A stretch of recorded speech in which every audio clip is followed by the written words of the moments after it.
dan gewoon een eigen ding. Schoot een ding uit. I need power. Is there power? I need power. AC. Is there power back here somewhere? Where?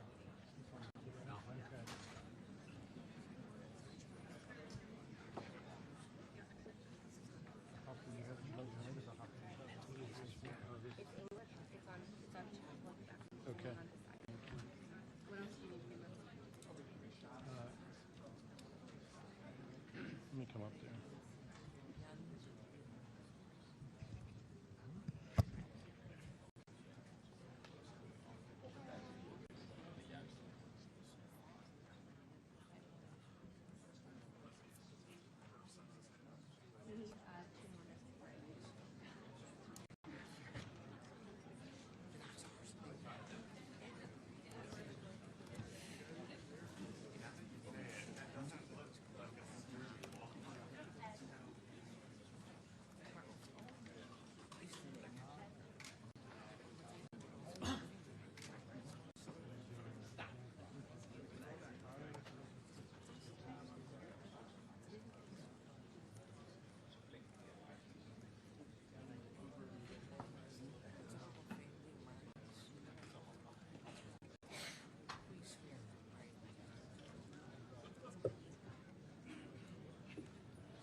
Maakt niet uit.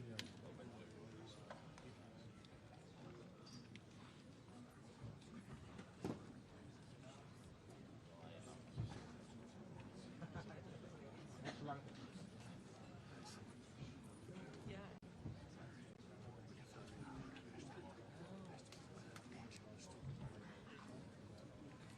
Ja, die zijn ook wel waarschijnlijk van de Amerikaanse media.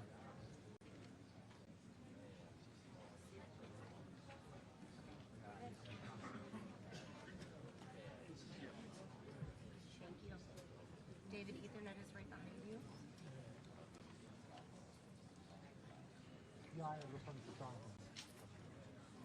Thank you.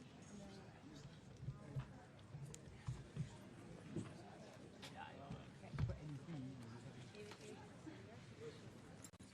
Jullie zijn al 6, dan houdt er ook nog één hoog achter.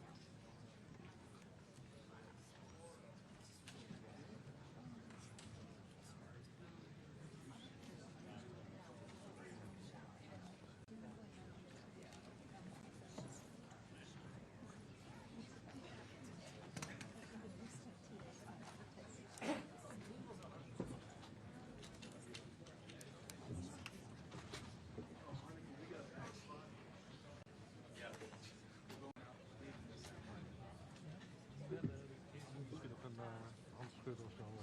Dan mogen ze gaan staan. One that you said is this also mine?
Copy.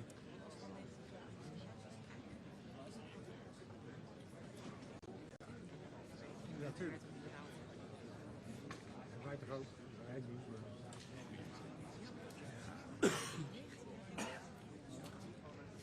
Zeker. Ja.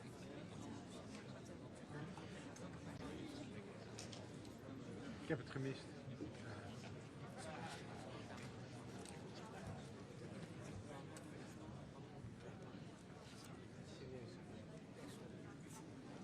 Maar ik kan het echt. Ik weet dat er ook een wordt bepaald. Tuurlijk, goed idee. Ik zou dat goed willen.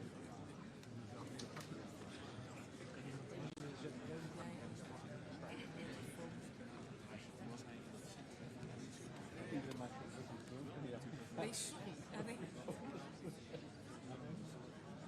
Nee, nee. Maar zo goed. Dit is de leeftijd.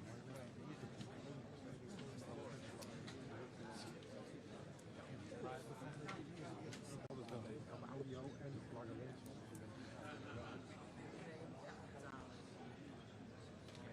Hoe weet iedereen?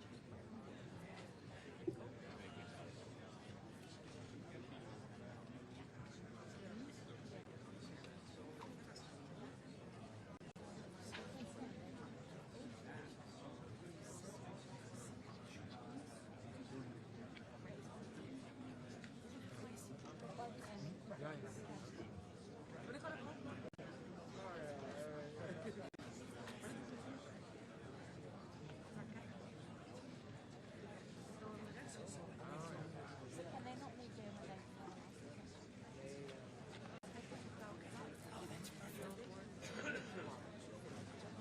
So much. Heb je het gedaan? Oh,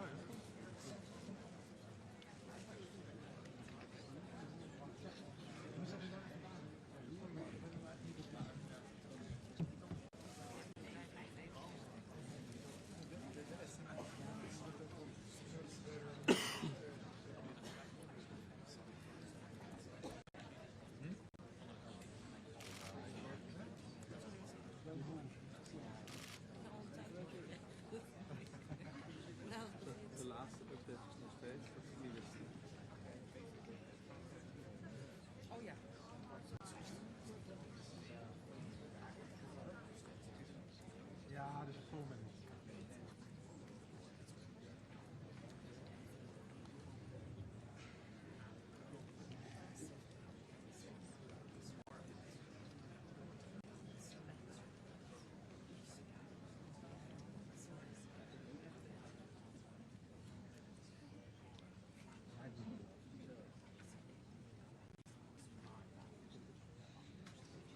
Happy jump.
Well, thank you very much. This has been an honor. It was a fairly long trip, but worth it. Tremendous things have been accomplished, as you probably noticed. Listened to a lot of wonderful speeches from the heads of a lot of wonderful countries. But I want to thank you for joining us at the conclusion of a highly productive NATO summit in the Netherlands. I want to thank them for the royal treatment they've given us. Couldn't have been nicer. And it's a beautiful country, really a beautiful country. Coming in, I saw the most beautiful trees. In fact, I want to bring some back with me. I want to also thank, I had breakfast this morning with the King and Queen, and they're incredible people. I said, you're central casting. Beautiful people, great people, big, beautiful heart. And I enjoyed that. And also NATO Secretary General Mark Rutte, who's been terrific. He's been a friend of mine. Used to be right here running this wonderful country. Now he's the NATO Secretary General. He's doing a fantastic job.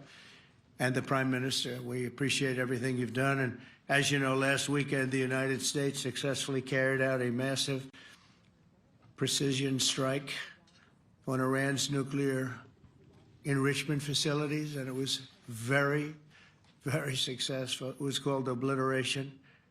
No other military on earth could have done it, and now this incredible exercise of American strength has paved the way for peace with a historic ceasefire agreement late Monday, and we call it the 12-day war.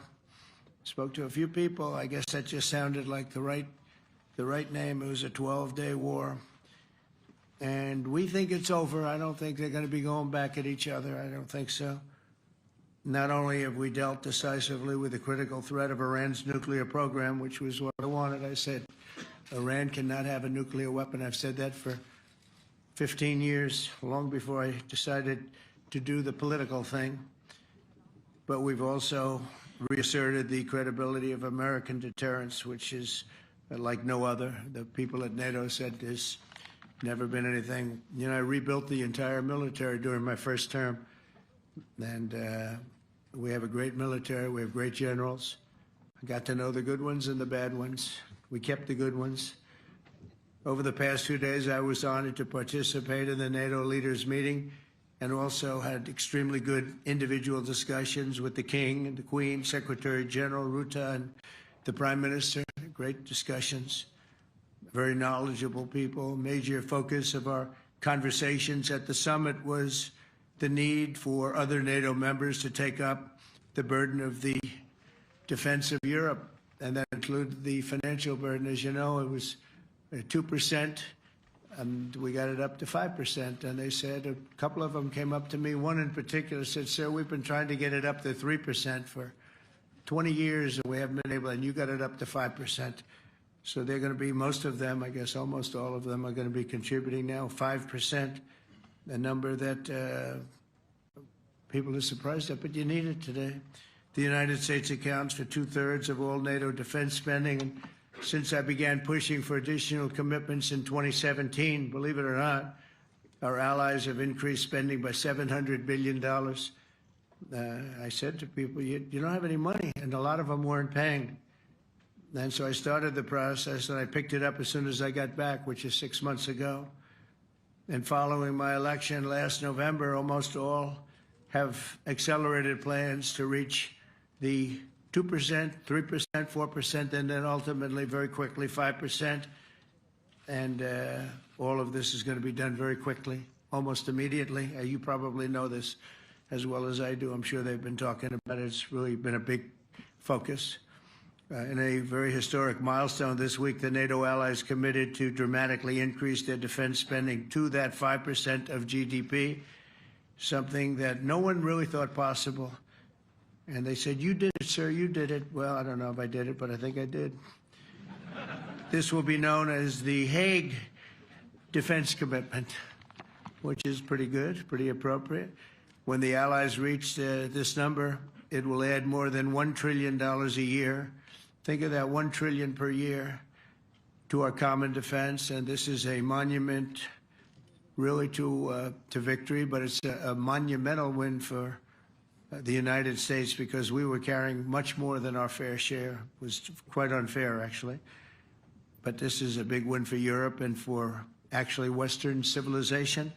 For years, past administrations failed to get most allies to contribute even the 2%. I remember when I came here, we had 4 countries that were up to 2%, and I remember Poland was there. A couple of them were there. But most of them were, we had 28 at the time. As you know, it's increased a little bit. And they've agreed now to more than double their budgets in all cases. And Europe stepping up to take more responsibility for its security will help prevent future disasters like the horrible situation with Russia and Ukraine. And hopefully we're going to get that solved. Last week they lost 7,000 soldiers, mostly soldiers, but they're also getting hit in Kiev. They're getting hit in some of the towns also. And that means life. Life is disappearing also in the cities and towns. Should have never happened, would have never happened if I was president. I said it 1,000 times. And it never did happen. It's never even thought about. But it's vital that this additional money be spent on very serious military hardware, not bureaucracy. And hopefully that hardware is going to be made in America, because we have the best hardware in the world. You saw that, where 14 missiles were shot at us the other day. And they were very nice. They gave us warning. They said, "We're going to shoot them. Is 1 o'clock okay?" They said, "It's fine." And everybody was emptied off the base, so they couldn't get hurt except for the gunners. They call them the gunners.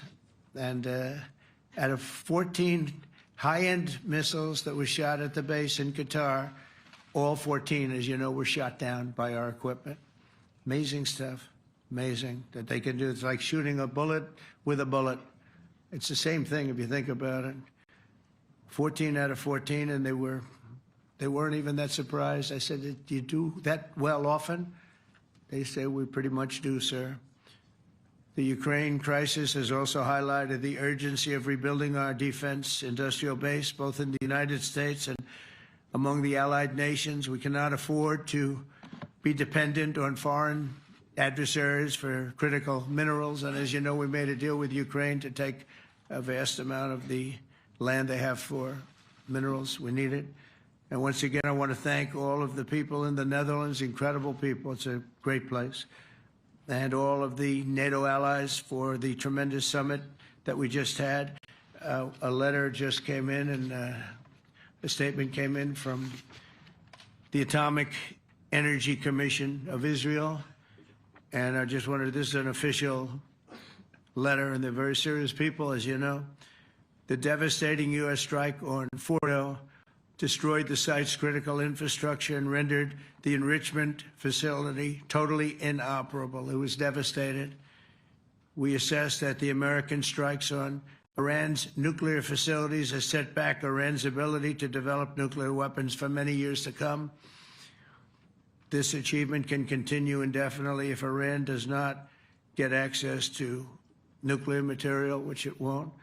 It's so sad that that whole thing had to go. But I just want to thank our pilots. You know, they were maligned and treated very bad, demeaned by fake news CNN, which is back there, believe it or not, wasting time, nobody's watching them, so they're just wasting a lot of time, wasting my time. And the New York Times, they put out a story that, well, maybe they were hit, but it wasn't bad. Well, it was so bad that they ended the war. It ended the war.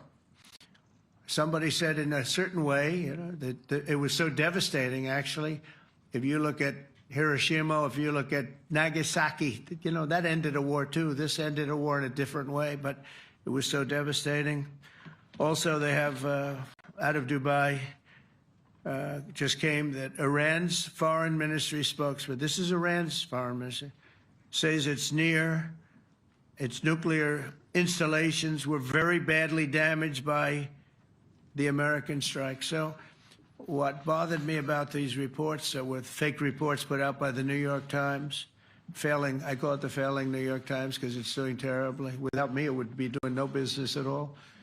But, and by fake news, CNN and MSDNC, all of these terrible people, you know, they have no credibility. You know, when I started, they were at 94% credibility, the media. Now it's at 16%. And I'm very proud of it because I've exposed it for what it is. But when I saw them starting to question the caliber of the attack, was it bad? Well, it was really bad. It was devastating. They were obliterated. In fact, you can't get into the tunnels. They just put that over. That just came out. They can't. There's nothing. There's no way you can even get down. The whole thing is collapsed in a disaster. And I think all of the nuclear stuff is down there because it's very hard to remove. And we did it very quickly. When they heard we were coming, it was, you know, you can't move it. Very hard, very dangerous, actually, to move to. And they also knew we were coming, so I don't think too many people want to be down there knowing we're coming. With the bunker busters, as we call them, we're the only ones that have them. We have the best equipment, best nuclear equipment, and we have the best equipment in the world. And by the way, we can't forget our submarine, which was out there, submarines actually, but submarine was out there. We shot 30 rockets into an area, every single one of them. I think it was almost 400 miles away, I think, Pete, right? 400? And long. It was in the ocean, long ways away. And we shot a total of 30. Every single one of them hit within 9 inches from where it was supposed to be. It took out a lot because we didn't do just Fordo. We did 2 others in addition, which hadn't been completely destroyed. So we hit them with a submarine from hundreds of miles away. Amazing, just amazing equipment. Greatest submarines in the world. Nobody's even close. They're 20 years behind us when it comes to submarine technology. So that's one, and the other was from the Atomic Energy Commission. And they have about 3 or 4 of them now coming in from atomic energy commissions from various places. But the one that we have that just came out, we released it a little while ago, was from the Israeli Atomic Energy Commission. But numerous of them are getting to see the site, and the site has been demolished. And again, we had these brave patriots, these incredible flyers, these people that can fly a plane better than anybody can fly a plane, going into very hostile territory, flying into the territory that has got more missiles and things pointed at it, but it was very stealth. They didn't get to see it. It was dark. That's the amazing thing about the shots. They hit the shots perfectly, and yet it was dead dark. There was no moon. There was no light. It was virtually moonless. It was very dark, and the shots were hit perfectly. But when they get demeaned, and they were very upset about it because they knew how strong it would be. Back in Missouri, the pilots flew about 36 hours, two ways, far distance, and in those incredible B-2s. And we then had the F-22s, and we had the F-35s, and we had other planes, and we had, I think, a total of 52 tankers. That means the big tankers, because the refueling was a lot for all of the different planes that we sent. Incredible operation, and I have to say, General Raisin Kane was incredible. That's why he beat ISIS, and we beat ISIS in a matter of weeks. I was told it would take 4 to 5 years. We did it in a few weeks, and he was great. That's why he's the head of the Joint Chiefs of Staff right now, because I had a very good experience with him. He knocked out ISIS in a period of literally a few weeks. Amazing. And it was supposed to take a few years, 5 years to be exact. So we had a great victory there, and we then came here, and I think we had a great victory here. But this is an ongoing project. This is the safety of Europe, the safety of the world. And they've raised it from 2% to 5%, something which nobody, and you're talking about over $1 trillion a year. So we're talking about a lot of money coming in from countries that were not paying nearly enough to be effective. So I have, as you know, Marco Rubio with me, and Pete Hegseth, Secretary of State and Secretary of War. Should we say Secretary? You know, it used to be called Secretary of War. Maybe for a couple of weeks we'll call it that, because we feel like warriors. Used to be called Secretary of War. In fact, if you look at the old building next to the White House, you can see where it used to be Secretary of War. Then we became politically correct, and they called it Secretary of Defense. I don't know, maybe we'll have to start thinking about changing it, but we feel that way. Do we have any questions, please? Wow. That's a lot of questions.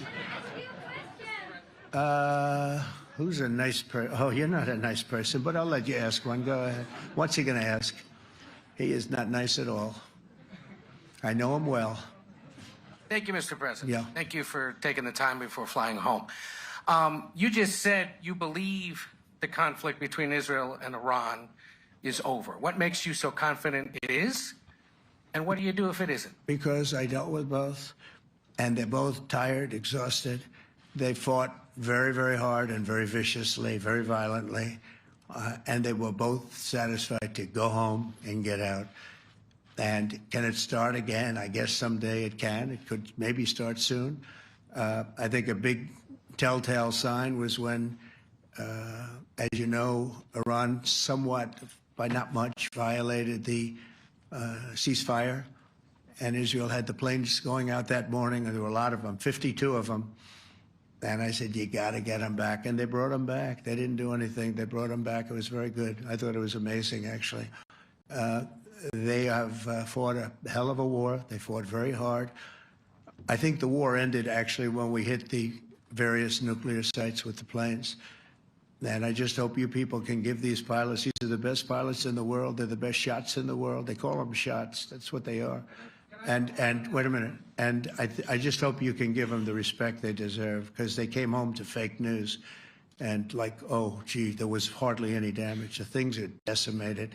So, but I think, no, I think they're very much finished. I think Israel's going to get back to doing what they do. And I think that Iran's going to get back. You know, Iran has a huge advantage. They have great oil, and they can do things. I don't see them getting back involved in the nuclear business anymore. I think they've had it. They've been at it for 20 years, and I don't see that happening either. Now, if it does, we're always there. It won't be me. It'll be somebody else, but we're there. We'll have to do something about it.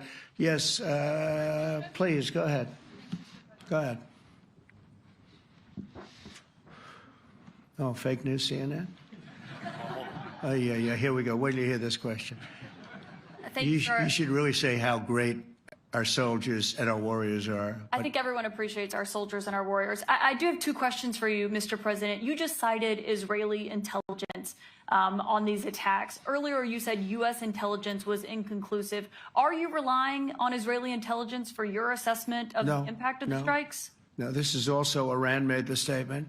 And it's also, if you read the document that was given that Pete can talk about if you'd like, the document said it could be very severe damage, but they didn't take that. They said it could be limited or it could be very severe. They really didn't know other than to say it could be limited or it could be very, very severe. And you didn't choose to put that because it was very early after. Since then, we've collected additional intelligence. We've also spoken to people who have seen the site, and the site is obliterated. And we think everything nuclear is down there. They didn't take it out. Okay, question? Please, go ahead. Go ahead. Yeah, blue dress. Thank you so much, Mr. President. Yesterday, you said China can now continue to purchase oil from Iran. Yeah. Are you giving up on your maximum pressure campaign? Because With there are who? sanctions right now. With who? On Iran? No, look, they just had a war. The war was fought. They fought it bravely. I'm not giving up. They're in the oil business. I mean, I could stop it if I wanted. I could sell China the oil myself. I don't want to do that. They're going to need money to put that country back into shape. We want to see that happen. No, if they're going to sell oil, they're going to sell oil. We're not taking over the oil. We could have, you know. I used to say with Iraq, keep the oil. I could say it here, too. We could have kept the oil. No, China is going to want to buy oil. They can buy it from us. They can buy it from other people. But you're going to have to put that country back into shape. It desperately needs money. Yeah. Yeah, please. Here we go. I'm picking the beauties today. Go ahead. Mr. President, Secretary General Rutte has described President Putin as an adversary, a threat, an enemy. Do you view him the same way? And in addition to that, you mentioned General Kane, your chief of staff, the chairman of the Joint Chiefs of Staff. General Kane. Yes, he has said that Mr. Putin has territorial ambitions beyond Ukraine. Do you view that in the same way? Possible. I mean, it's possible. I know one thing. He'd like to settle. He'd like to get out of this thing. It's a mess for him. He called the other day. He said, can I help you with Iran? I said, no, you can help me with Russia. Because, you know, in the last few weeks, we took care of India and Pakistan, Kosovo, Serbia. I think on Friday we have coming in, the Congo is coming in and Rwanda is coming in. That was a vicious war that went on, a machete war, heads chopped off all over Africa. They're coming in. We did two others in addition to that. Nobody's ever done anything like this. No, I consider him a person that's, I think, been misguided. I'm very surprised, actually. I thought we would have had that settled easy. I've settled 4 of them in the meantime. But he did call up, and he said, you know, he's close to Iran. He'd like to help us get a settlement. I said, no, you help me get a settlement with you, with Russia. And I think we're going to be doing that, too. Yeah, please. Go ahead, please.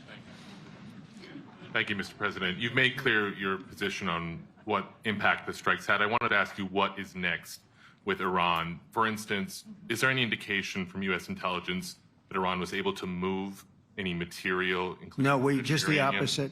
We think we hit them so hard and so fast they didn't get to move. And if you knew about that material, it's very hard and very dangerous to move.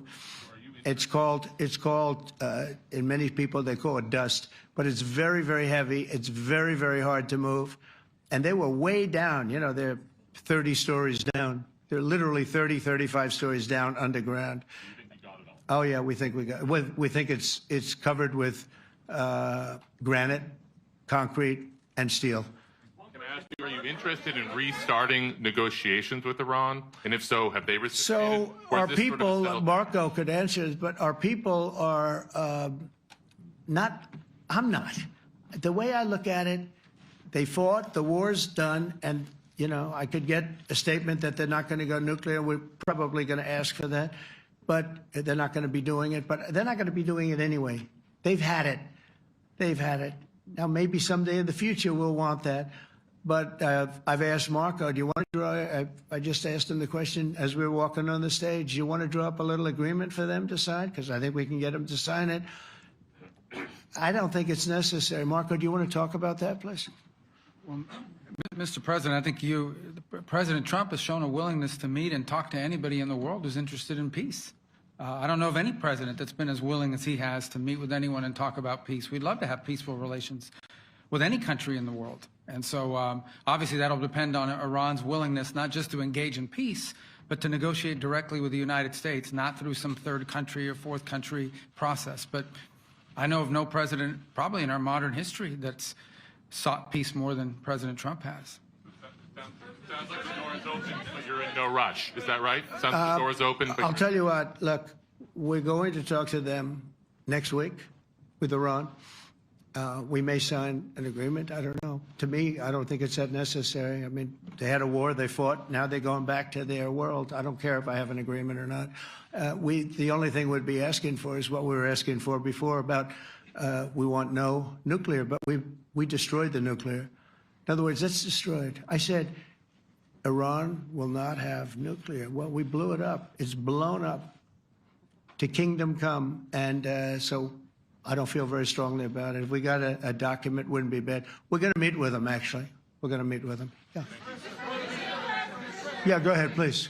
Yes. Mr. President, Netherlands TV, thank you for visiting our country. Good. As I Thank you. understood, I, of course, I'd like to know how you slept last night at the House of the King. Oh, I slept beautifully. But probably a more serious question. I think you just had a meeting with President Zelensky. Did you discuss any ceasefire in this Russo-Ukrainian? No, I wanted to know how he's doing. He was very nice, actually. You know, we had little rough times sometimes. He was couldn't have been nicer. I think he'd like to see an end to this. I do. I think what I took from the meeting couldn't have been nicer, actually. But I took from the meeting that he'd like to see it end. I think it's a great time to end it. I'm going to speak to Vladimir Putin, see if we can get it ended. But look, these are brave people. They're fighting these wars all over the place. You know, last week they had, I guess, I told you, close to 7,000 young soldiers, Russian and Ukrainian soldiers were killed, 7,000 in 1 week. It's crazy. It's crazy. So I'll be speaking to Putin. Now, I had a good meeting with Zelensky. And I had a lot of good meetings. We had a lot of good meetings with a lot of people, a lot of great leaders. But he's fighting a brave battle. It's a tough battle. Yeah. Go ahead, white dress. Thank you. Ida Hallikainen from Finland, Ilta-Sanomat. Good. You have played golf with President Alexander Stubb. How do you see Finland as a NATO ally and partner, and how would you describe your relationship with our president? Well, he's a very good golfer, okay? In fact, he was on his college golf team. He went to a good college in the South, as you know, a very good college, and he was a good golfer. We had a good time. I think my relationship's great. I want to buy icebreakers. You know, you're very good at icebreakers. And I actually made him an offer. I didn't go to Congress. They'll try and impeach me for this. But there's an old, it's not old, it's fairly new, but it's used icebreaker. And I offered him about 1/3 of what he asked for. But we're negotiating. We need icebreakers in the U.S. And if we can get some inexpensively, I'd like to do that. Actually, they'll fix it up, make it good. Also, we may buy some icebreakers. You know, you're the king of icebreakers, that particular country. They make them good. They make them really good, and they know what they're doing. And so we're negotiating with them for about 15 different icebreakers. But one of them is available now. It's old, and it's, old. It's like 5-6 years old. And we're trying to buy it. I'm trying to make a good deal. That's all I do my whole life. My whole life, that's all I do is make deals. Yeah, please. Go ahead. Sir, go ahead. Yeah, a question for NewsHour, Dutch TV. First of all, on Article 5, on your way here, you spoke about the commitment of the U.S. to Article 5, saying, I'll give you my definition once we're here. Yeah. What is your definition, and may the U.S. commitment to Article 5 change in case some of the NATO members do not reach the threshold that was discussed today?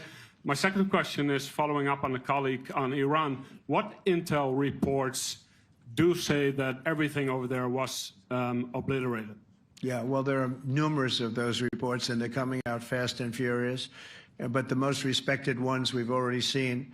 And I will say that on a very confidential basis, they're looking at the reports, like numerous reports, and including people going to the site and checking the site. And they're going to be having, I guess you're going to be having over the next couple of days a full, you're going to encapsulate it. But no, the site was obliterated, just like I said it was. And just like the pilots should be given credit for. As far as Article 5, look, when I came here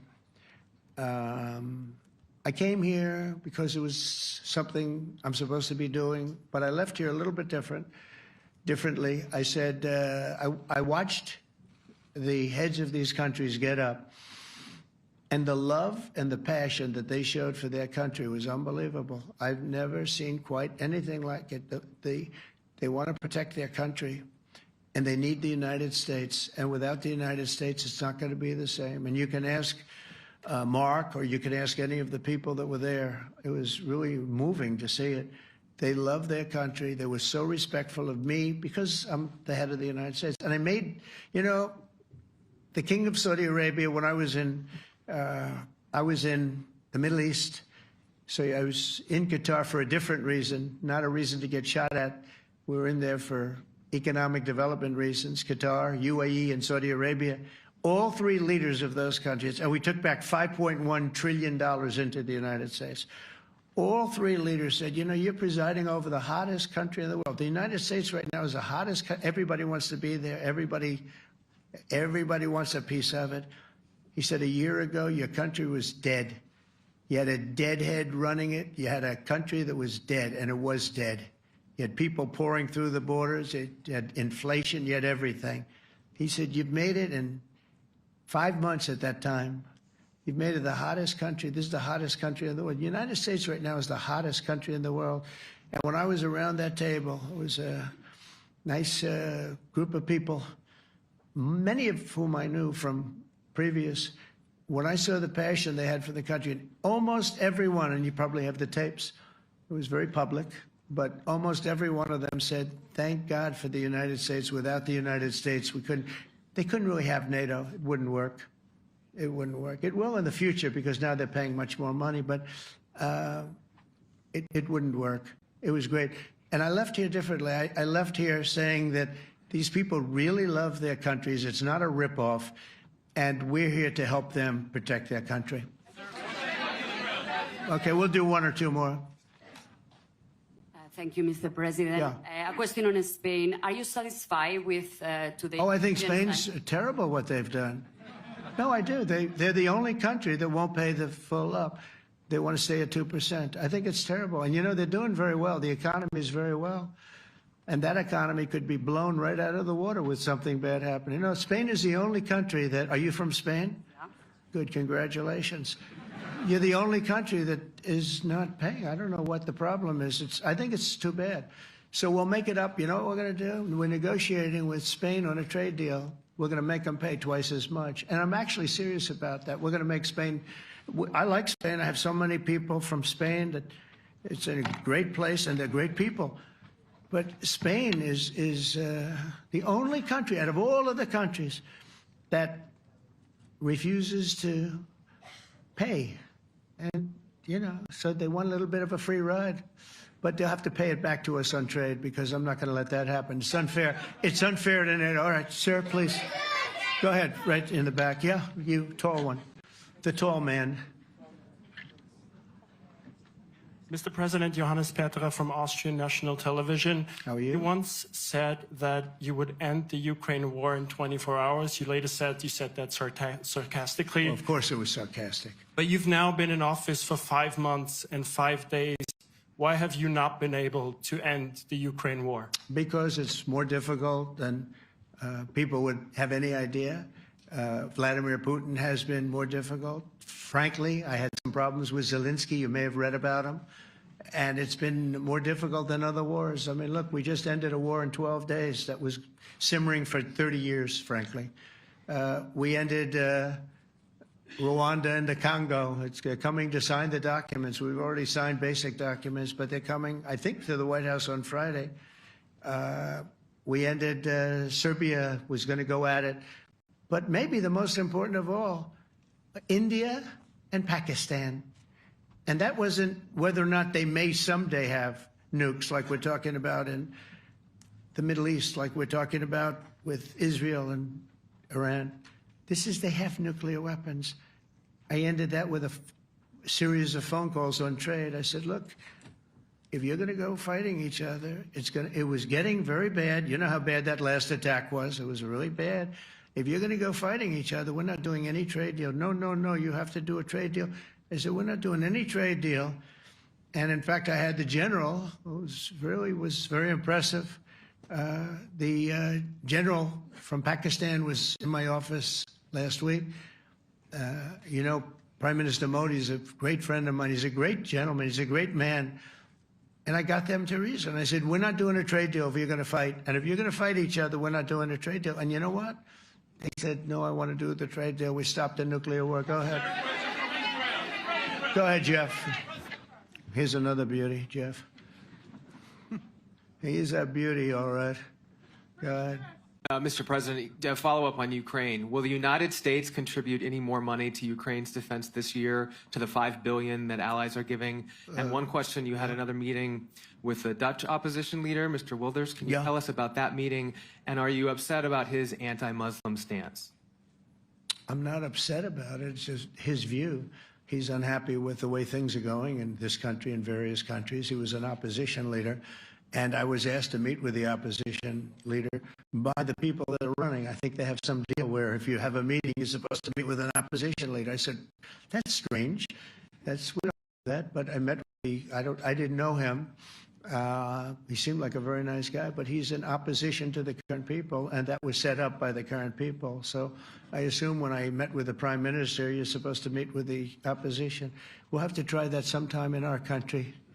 Let's not do it.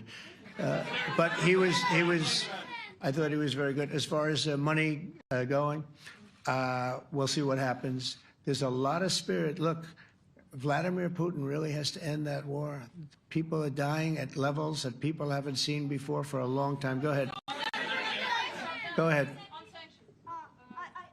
White shirt. Oh, she's all excited. So, BBC News Ukrainian. Where are you from? I'm from Ukraine. Oh, so my question to you is whether or not the U.S. is ready to sell anti-air missile systems Patriot to Ukraine. We know that Russia has been pounding Ukraine really heavily right now. Are you living yourself now in Ukraine? My husband is there. Wow. And I can see you very, it's amazing. And me with the kids, I'm in Warsaw actually, because he wanted me to be. Is your husband a soldier? No? He is. He's there now? Yeah. Wow. That's rough stuff, right? That's tough. And you're living here? In Warsaw. And you're a reporter? I am. Good. So let me just tell you, they do want to have the missiles, okay, as they call them, the Patriots.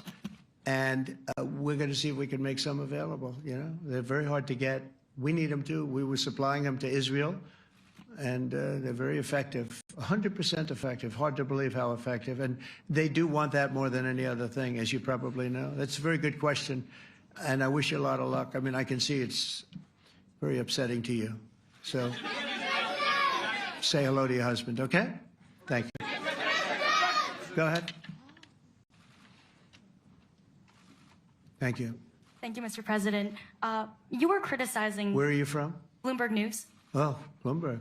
That's wonderful. You were criticizing the Federal Reserve Chair before coming to this summit. Yeah, I think he's terrible. I was wondering if you've begun interviewing different candidates for the Fed pick. Yeah, I know within 3 or 4 people who are going to pick. I mean, he goes up pretty soon, fortunately, because I think he's terrible. We have no inflation. We have a tremendous economy. Hundreds of billions of dollars of tariff money is pouring in. Factories are being built because they don't want to pay the tariffs, so they're building them all over the country. I think we're close to $15 trillion. I told you $5.1 trillion from the Middle East alone, but of investment money coming in. There's never been anything like that in the history of our country. But we have no inflation. And we have borrowing because Biden, stupidly, they did short-term debt. So we have borrowing coming up. And, you know, we'll go 10 years, maybe longer, maybe shorter, but we'll go a long period of time when we do the debt. And because of him, because of this guy, we will have to pay for years. We'll be paying for him. And I said to him, listen, there's no inflation. He says, but maybe there'll be some. That's true. I said, if there is some, what you do is raise the rate. I'm okay with that. You raise the rate in 2 years from now or a year from now. But because the rate's high, we have to pay more for debt. It's pretty equal. In other words, if it's 4%, it's 4%. If you drop it a point, you'll pay 3%. So it's fairly equal, not necessarily, but fairly equal. So we're going to end up paying maybe 2 points or 3 points more.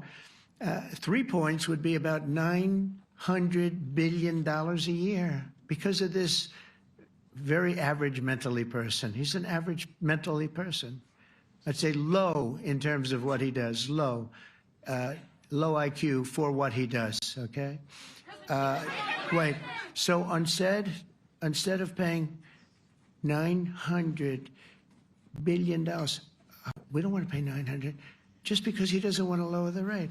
I said, if there's inflation in 2 years or 3 years or 1 year from now, you raise the rate and you take care of the inflation, among other things.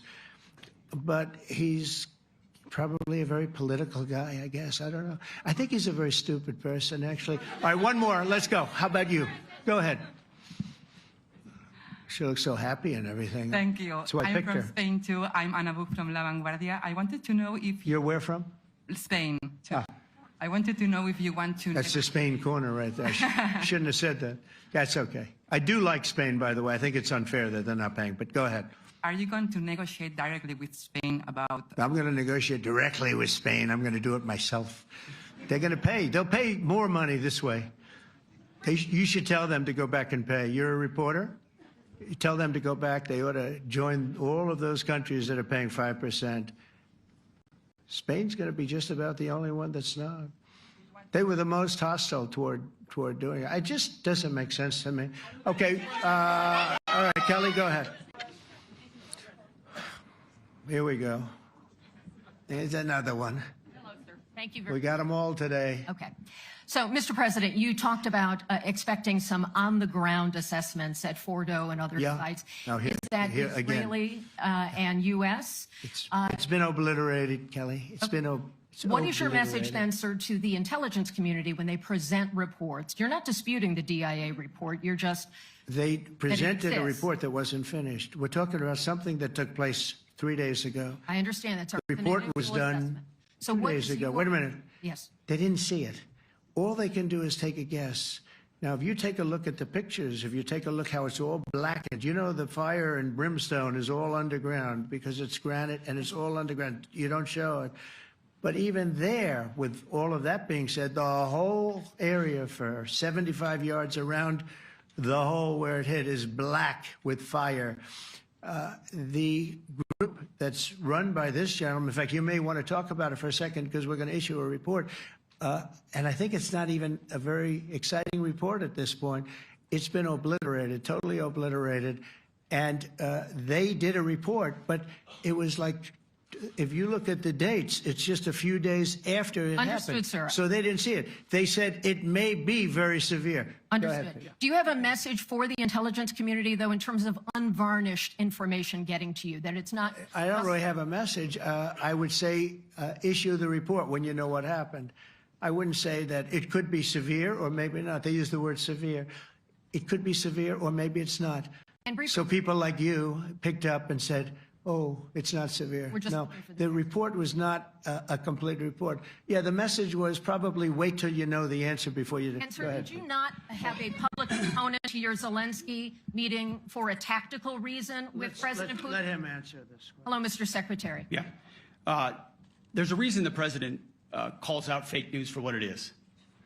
These pilots, these refuelers, these fighters, these air defenders, the skill and the courage it took to go into enemy territory flying 36 hours on behalf of the American people and the world to take out a nuclear program is beyond what anyone in this audience can fathom. And then the instinct of CNN, the instinct of the New York Times is to try to find a way to spin it for their own political reasons to try to hurt President Trump or our country. They don't care what the troops think. They don't care what the world thinks. They want to spin it to try to make him look bad based on a leak. Of course, we've all seen plenty of leakers. And what do leakers do? They have agendas.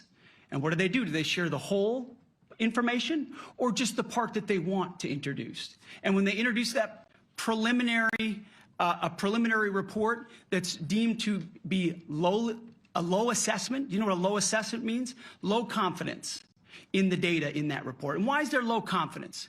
Because all of the evidence of what was just bombed by 12 30,000-pound bombs is buried under a mountain, devastated and obliterated.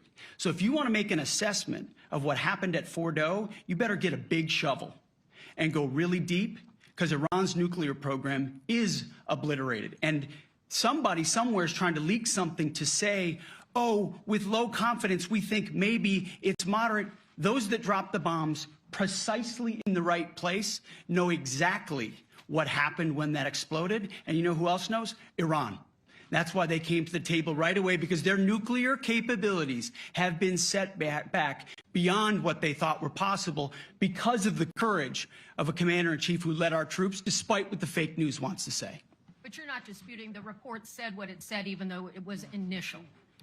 The report said what it said, and it was fine. It was severe, they think, but they had no idea. They shouldn't have issued a report until they did, but we've gotten the information. I think Pete said it better than you can say it.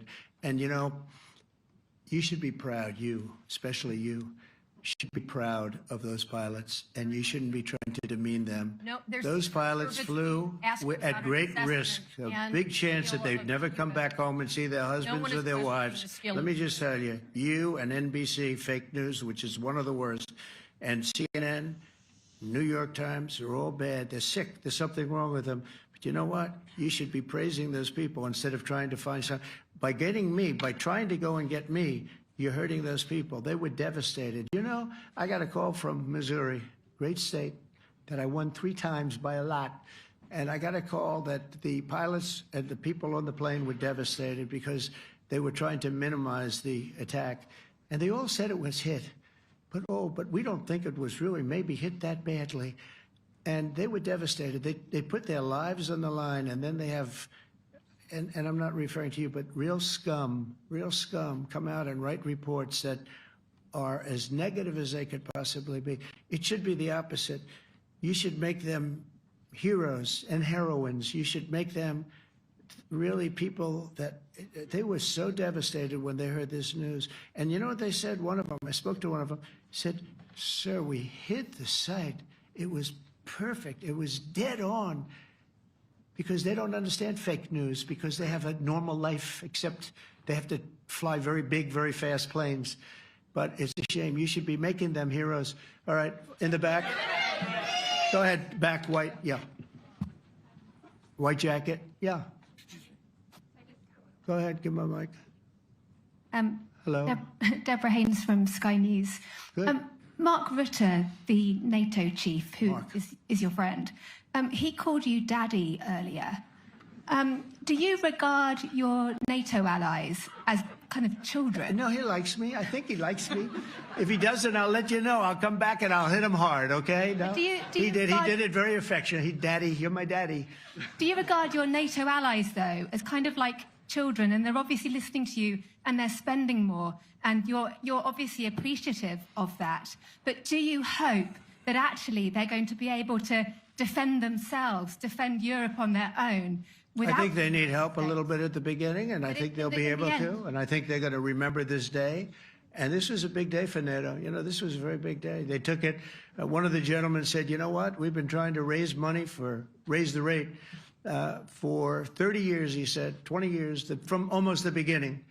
And he's been there for a long time. He said, until you came along, it never happened. What you did is amazing. It's been sort of an amazing day for a lot of reasons, but also for that. Yeah, go ahead. Do you think they can do it without you, though, in the future? Can they do it without Well, ask the United Mark. States? I mean, you have to ask Mark, okay? So we're heading back. We're heading back. I want to thank these 2 gentlemen behind me. They're incredible people, both of them. They've done a fantastic job. And Susie's in the front, and she's done great. And Monica, thank you very much. It was quite an exciting time.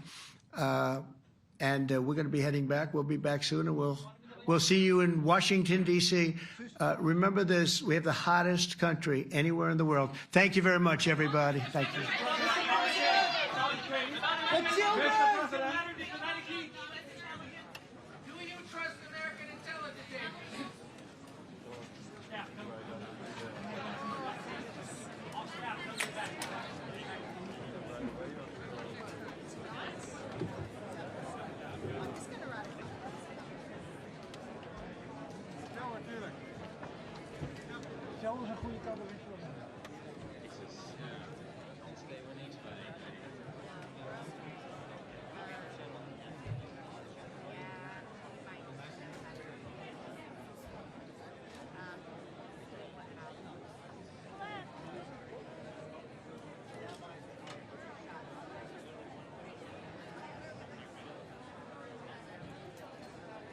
Krijgen we er nog een?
Okay,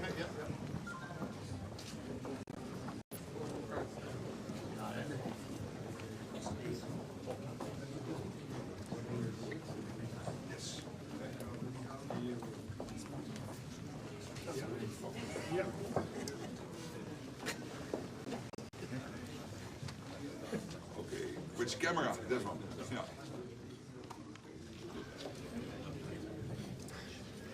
Yeah. So close. Yeah. Okay. Thank you. And then we go over there. Yes. Yes.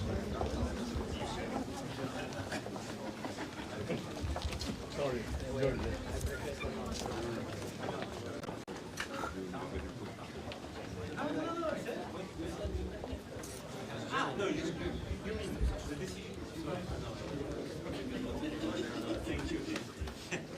No, sorry.